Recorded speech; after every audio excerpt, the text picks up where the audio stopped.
जय हिंद बच्चों, my name is काजल लेंदो दाभाड़े। चलो आज हम क्या पढ़ेंगे? इटली। क्या डेट है? चलो जल्दी, क्या डेट है आज की? 14 अक्टूबर 2024। ठीक है, आज हम क्या स्टडी करेंगे? इटली। क्या स्टडी करेंगे? इटली। अब इटली के बारे में आपने एक कहावत सुनी होगी, कौन सी? Rome was not built in one day. इसका मतलब पता है क्या होता है? इटली रोम का जो वास्तुशैली है, ठीक है, जो वहां का आर्किटेक्चर इतना बढ़िया है, ठीक है, इतना अच्छे से उन्होंने आर्किटेक्ट किया है। तो इसका मतलब ये होता है जब अच्छा काम करना होता है तो एक दिन में नहीं हो सकता, आपको डेली कंसिस्टेंटली आपको लगे रहना होता है। तो क्या थी इटली की कैपिटल? रोम। क्या थी? रोम। और रोम के बारे में क्या बोला जाता था? Rome was not built in one day. ठीक है, ये है इसकी कहावत। चलो अब देखो इटली कैसा दिखता है मैप पे। अब देखो ये क्या, कौन सा है यहाँ पर? नॉर्वे, स्वीडन, फिनलैंड, यहाँ पर Denmark, Germany, Poland, Estonia, Latvia, Lithuania, यहाँ पर फ्रांस, स्पेन, और यहाँ पर है कौन सा? इटली। कौन सा शहर है? इटली। शहर नहीं, ये कंट्री है। कौन सा कंट्री है? इटली। अब इटली को हम क्या करते हैं? ब्रॉड करते हैं। क्या करते हैं? ऐसे ब्रॉड करते हैं, बड़ा दिखाते हैं। ठीक है, ये है इटली। कौन है? इटली। अब देखो, अब इटली है, अब यहाँ पर कौन सा सी है? मतलब यहाँ पर है एड्रियाटिक सी। कौन सा? एड्रियाटिक सी। कौन सा सी है? एड्रियाटिक सी। अब देखो, अब नीचे कौन सा है? मेडिटेरियन सी। कौन सा? मेडिटेरियन सी। कौन सा सी है? मेडिटेरियन सी। याद रखना है आपको, इटली के ऊपर कौन सा है? एड्रियाटिक सी, और नीचे कौन सा है? मेडिटेरियन सी। अब देखो हमने क्या देखी? इटली की कैपिटल रोम, और यहाँ पर क्या है सबसे इंपॉर्टेंट, सबसे बेहतरीन स्ट्रक्चर किसका है? आर्किटेक्चर। क्या है यहाँ का सबसे फेमस? क्या है? आर्किटेक्चर। क्या है? आर्किटेक्चर। इतना बढ़िया आर्किटेक्चर है, हमने इंस्पायर होकर हमारा जो पार्लियामेंट है, जो राउंड मतलब जो गोलाकार आकार में हमने बनाया है हमारा संसद भवन, वो कहां से इंस्पायर होकर बनाया है? इटली से, इटली की कैपिटल रोम से। ठीक है, अब देखो आप जब देखोगे रोम, आज भी जाना, आज भी बहुत अच्छा अर्बनाइजेशन के ऊपर उन्होंने फोकस किया है, शहरीकरण बहुत बढ़िया है। कहाँ का? इटली का। अब देखो यहाँ पर ऊपर आपको देखने मिलेगा मिलान शहर। कौन सा? मिलान। अब देखो यहाँ पर कौन था? तानाशाह डोमिटो मुसोलिनी। कौन था? डोमिटो मुसोलिनी। और वो क्या था पता है? उसका फासिस्ट विचारधारा थी, फासिज्म स्टार्ट किया था, मतलब सोशल हायरार्की। वो कहता था जो उच्च जात के है ना, वही क्या कर सकते? देश को चला सकते हैं। इसका मतलब वो बोलता था जो उच्च जात है वही शासन संभाल सकते थे। मतलब इस तरह का फासिस्ट कम्युनिज्म था। बट और हमारे यहाँ भी देखो ना, जो दलित थे कितना अत्याचार उन्होंने सहन किया। आप मतलब देखो, दलित मतलब उनके पास क्या नहीं था? एजुकेशन नहीं था। मतलब आप जब भी देखो, जब मतलब आप पढ़े लिखे नहीं होगे तो आपको दबाया जाएगा।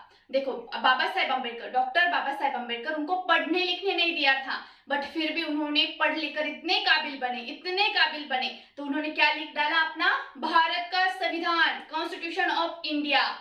ये होती एजुकेशन की पावर। इसलिए बच्चों हम आपको कह रहे हैं, इसलिए आपको पढ़ना है, लिखना है, ठीक है, आपको वेल अवेयर पर्सन बनना है, क्योंकि जब आप पढ़े लिखे नहीं होंगे आज के समय में तो आपको दबा दिया जाएगा। इसलिए पढ़ा लिखा होना बहुत बहुत इंपॉर्टेंट है। ठीक है, इसलिए पढ़ा लिखना, अच्छे से ध्यान देना, क्या तो कुछ नहीं, छोटी छोटी चीजें को अंडरस्टैंड करना होता है। ठीक है, ये है मिलान शहर। यहाँ से कहा क्या स्टार्ट हुआ था? फासिस्ट विचारधारा। कौन सी? फासिस्ट विचारधारा। और किसने लाई थी? डोमिटो मुसोलिनी, तानाशाह था। ठीक है, अब देखो यहाँ पर आपको एक वेनिस करके शहर मिलेगा। कौन सा? वेनिस। अब देखो यहाँ पर कौन सा है? वेनिस। और यहाँ पर मतलब यहाँ पर वेनिस शहर, और यहाँ पर है एड्रियाटिक सी। और ये वेनिस सबसे बड़ा शहर है, इसलिए इसे बोला गया एड्रियाटिक की रानी। क्या बोला? एड्रियाटिक सी की रानी कहा गया। किसे? वेनिस को। जो वेनिस शहर है, यहाँ पर थे मर्चेंट। कौन थे? एक मतलब एक विलियम शेक्सपियर थे। कौन थे? William Shakespeare. विलियम शेक्सपियर का नाम सुना है आपने? विलियम शेक्सपियर मतलब बहुत अच्छा ड्रामा लिखते थे। और उन्होंने क्या लिखा, मर्चेंट ऑफ वेनिस। क्या लिखा, मर्चेंट ऑफ वेनिस। क्या लिखा, मर्चेंट ऑफ वेनिस। इसमें एक कहानी है, कहानी में कौन था, एक साइलॉक था, ठीक है, कौन था, साइलॉक। और वो क्या करता था, इंटरेस्ट बहुत बढ़ा देता था, लोन देता था बट इंटरेस्ट बढ़ा देता था। और एक एंटीलियो था, एंटीलियो, वो क्या करता था, इंटरेस्ट कम देता था और लोन देता था बट इंटरेस्ट कम देता था। तो साइलॉक ने क्या कहा, कैसे भी करके मुझे एंटीलियो को खत्म करना है। एक बार क्या हुआ, एंटीलियो का बिजनेस खत्म हुआ, अब इसे लोन लेना था। वो कहाँ चला गया, साइलॉक के पास। साइलॉक ने कहा यही सही मौका है, उसने लोन तो दिया बट एक एग्रीमेंट लिखवा लिया। क्या, अगर आप लोन नहीं देंगे, ठीक है, अगर आप लोन नहीं देंगे इस समय तक, तो आपका एक मांस का टुकड़ा काट लिया जाएगा, कहीं का भी। आप देखो ना, कहीं का भी काट सकता है, वो गले का काट लेगा, मर ही जाएगा आदमी, ठीक है। तो बट एंटीलियो का लोन लिया बट वो चुका नहीं पाया। अब समय आया एग्रीमेंट की। तब एंटीलियो ने क्या किससे बताया, अपने वाइफ को, बेसिलियो को बताया कि ऐसा ऐसा हुआ है, ठीक है, कि इस तरह से मैंने लोन लिया है। बेसिलियो ने कहा भाई मुझे बोल देते, मैं दे देती, आपका कुछ पैसा चाहिए था। तो वहां जाकर वहां क्यों गए आप। तो साइलॉक के पास गई, साइलॉक से कहा कि हमें थोड़ा टाइम दीजिए, हम आपका पैसा चुका देंगे। साइलॉक मानने के लिए तैयार ही नहीं था। तब उसने कहा चलो ठीक है, आओ कोर्ट में। क्या है एग्रीमेंट में, क्या लिखा है, मांस का टुकड़ा देना है, ठीक है, कहीं का।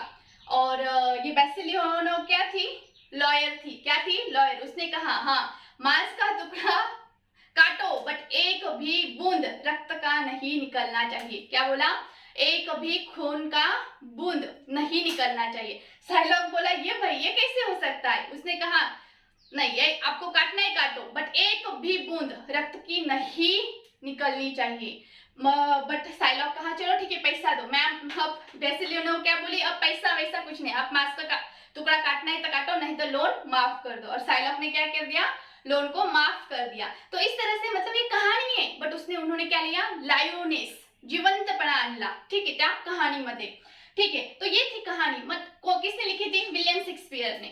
मतलब वो क्या करते थे, उसको ड्रामेटिक वे में पेश करते थे उस कहानी को। और वो उनका कहना क्या था इस कहानी से कि power of education, power of representation, मतलब कितनी भी टफ सिचुएशन क्यों ना हो अपने लाइफ में, आप पूरे पीसफुली उसको डील करेंगे तो आप डेफिनेटली उसको क्या, उस सिचुएशन को पार करके निकल जाओगे। इसलिए आपको बहुत पीसफुली आपको अपनी बात को रखना होता है, कितनी भी टफ कंडीशन क्यों ना हो। और आप पढ़े लिखे बनोगे तो आप ये बात बहुत अच्छे से समझोगे कि कहाँ बोलना है, कितना बोलना है और कहाँ नहीं बोलना है। बस इतनी बात आपको समझ आई तो आपने जो भी एजुकेशन लिया है तो आप मतलब सफल हो, ठीक है। एजुकेशन का ये नहीं मतलब होता है कि सिर्फ डिग्री लिए अपनी, ठीक है, आपको एक वेल अवेयर पर्सन बनना होता है, ठीक है। सोसाइटी में एक अवेयर पर्सन आपको बनना होता है, इसे बोलते हैं एजुकेशन। तो ये थे कौन, विलियम शेक्सपियर। कहाँ के थे, वेनिस शहर के। और उन्होंने बुक लिखी थी मर्चेंट ऑफ वेनिस। तो हमारे भारत के कौन है विलियम शेक्सपियर, किसे कहा जाता है, किसे कहा जाता है, महाकवि कालिदास को बोला जाता है हमारे यहाँ का भारत का शेक्सपियर। मतलब जो क्या करता है, अपनी जो बात है वो बहुत ड्रामेटिक वे में, पोएट्रिक वे में उसे एक्सप्लेन करे। तो ठीक है, ये था मर्चेंट ऑफ वेनिस और वेनिस शहर। अब देखो यहाँ पर आपको एक शहर मिलेगा, कौन सा, फ्लोरेंस। कौन सा, फ्लोरेंस, फ्लोरेंस करके। अब फ्लोरेंस की एक कहानी है। अब फ्लोरेंस का मतलब इंडिया, ये क्या चल रहा था, क्रीमियन वॉर चल रहा था। क्या चल रहा था, क्रीमियन वॉर चल रहा था। कब चल रहा था, 1854 का टाइम था, मतलब इटली और रशिया का वॉर चल रहा था। तब वहां की एक लेडी थी बुलबुल, मतलब बुलबुल को इंग्लिश में बोला जाता है नाइटिंगेल, और वो कहाँ की थी, फ्लोरेंस। तो फ्लोरेंस नाइटिंगेल, कौन सी, फ्लोरेंस नाइटिंगेल। अब देखो ये लड़की बहुत ज्यादा चुलबुली थी और उसने कहा अपने राजा से कि मुझे पार्ट लेना है, किससे, किसमें, वॉर में। तो राजा ने कहा बट ये तो पॉसिबल नहीं, महिला इन्वॉल्व नहीं हो सकती। मतलब प्रॉब्लम क्या है, महिला जो टेक्निकल जो पार्ट होता है, मतलब मशीन को हैंडल करना, एयरक्राफ्ट को हैंडल करना, वो कर सकती है। बट सीमा पे होंगे तो प्रॉब्लम क्या होता है, जब युद्ध बंदी हो जाता है, मतलब हमारे सैनिक को कैद किया जाता है जो हमारा दुश्मन है, तब हमें, महिला जब होती है तब हमें क्या करना है, उनकी शर्त माननी पड़ती है। तो ये धोखा रहता है, इसलिए महिला को हम बॉर्डर पे नहीं रखते।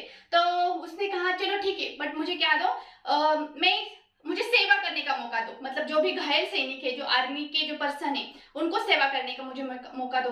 वो इतनी देशभक्त थी बड़ी, उसने ना रात देखी, ना दिन देखा, ना बारिश देखी, ना धूप देखी। जब भी सैनिक को जरूरत होती थी वो लेके जाती थी। रात में वो लाइट जो लैंप होता है ना, वो लेके जाती थी। उसे कहा गया lamp with lady, lady with lamp, lady with lamp.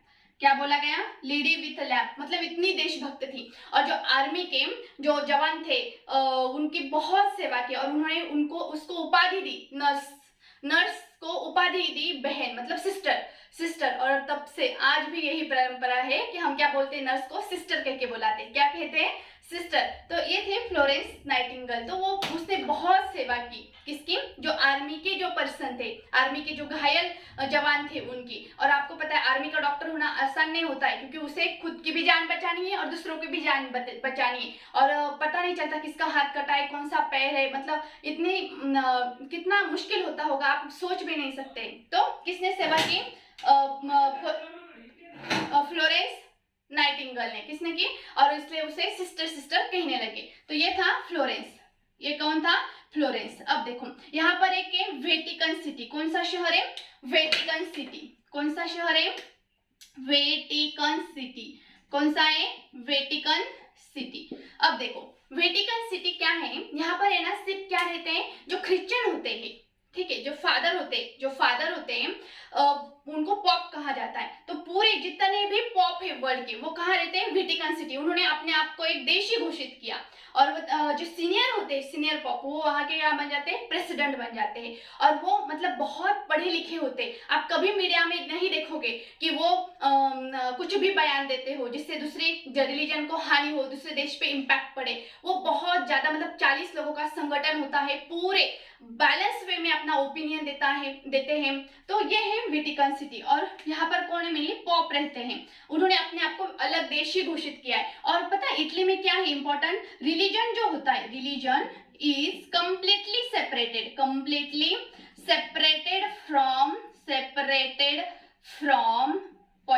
From politics. क्या है मतलब? वहां रिलीजन जो धार्मिक मामला है वो कंप्लीटली सेपरेटेड फ्रॉम पॉलिटिक्स, ठीक है। और हमारे यहाँ रिलीजन तो मेन एजेंडा ही होता है हमारे इलेक्शन का, ठीक है। जो एजेंडा होता है ना, जाहिरनामा, उसमें तो रिलीजन ही चिल्लाते रहते हैं दिन भर। तो मतलब आप देखो ना, इटली ने क्या बोला कि रिलीजन आप अपने वैयक्तिक लेवल पे कीजिए, आपकी जिसकी भी पूजा करनी हो, हमें कोई मतलब नहीं है। बट आप, ठीक है, जब पॉलिटिक्स के अंदर आओगे तो आप सिर्फ डेवलपमेंट की बात करोगे, इनोवेशन की बात करोगे, डिफेंस के लिए हम क्या न्यू कर सकते हैं, टेक्नोलॉजी के लिए हम आगे क्या कर सकते हैं, एजुकेशन की फील्ड में हम क्या नया लेकर आ सकते हैं, और देश को कैसे हम एक आर्किटेक्चरली, अर्बनाइजेशनली और एक वर्ल्ड लेवल पे रिप्रेजेंट कर सकते हैं। तो यही बात होगी पॉलिटिक्स में, ये रिलीजन नहीं होगा। आप अपने वैयक्तिक लेवल पे आपको जो भी आराधना पूजा करनी करिए, बट आज आप पॉलिटिक्स के लेवल पे नहीं बोल सकते हैं। तो ये है इटली। अब देखो इटली की वेटिकन सिटी। अब देखो ये हुआ फ्लोरेंस की नाइटिंगेल, मिलान का वहां से फैसिस्ट और वेनिस शहर। अब देखो अब जो था रोम, ठीक है। अब क्या हुआ, तो ये था, आपने सुना होगा, तो इटली में सबसे पहले रेनेसांस स्टार्ट हुआ था। क्या स्टार्ट हुआ था? रेनेसांस मतलब पुनर्जागरण। क्या? पुनर्जागरण। मतलब क्या हुआ, यहाँ पर एक तुर्की, मतलब यहाँ पर था ऑटोमन एम्पायर। कौन था? Ottoman empire. और वो तेजी से बढ़ने लगा यूरोप की ओर। और जो यूरोप के यहाँ के जो लोग थे वो भागकर कहाँ आए? इटली आए, ठीक है। और आप जब भी, मतलब यहाँ इटली में आए, आप देखो जब भी आप 10 लोगों से मिलोगे तो आपका नॉलेज बढ़ेगा, ठीक है। मतलब जो पुनर्जागरण का मतलब क्या होता है? जो रूढ़ी परंपरा है, ठीक है, उसको छोड़कर हम न्यू जो टेक्नोलॉजी है उसको अपनाएं, न्यू आइडियाज को अपनाएं, इसे बोलते हैं पुनर्जागरण। तो इसका मेन रीजन था ऑटोमन एम्पायर। ऑटोमन एम्पायर के कारण बहुत सारे लोग कहाँ शिफ्ट हुए? इटली। और इटली में बहुत लोग, जगह के लोग इकट्ठा हुए और उनका नॉलेज एक्सचेंज हुआ, उनके आइडियाज एक्सचेंज हुई। तो इसलिए बोला जाता है पुनर्जागरण, मतलब रेनेसांस, ठीक है। कहाँ हुई थी रेनेसांस की स्टार्टिंग पॉइंट? कहाँ से हुआ था? कहाँ से हुआ था? इटली से हुआ था, ठीक है। अब देखो यहाँ पर इटली का एक आइलैंड है, कौन सा? Sicily island. कौन सा? Sicily island. कौन सा? Sicily island. और यहाँ पर एक है स्ट्रोम्बोली स्ट्रोम्बोली स्ट्रोम्बोली वॉल्केनो कौन सा है? स्ट्रोम्बोली वॉल्केनो कौन है? स्ट्रोम्बोली वॉल्केनो, ठीक है।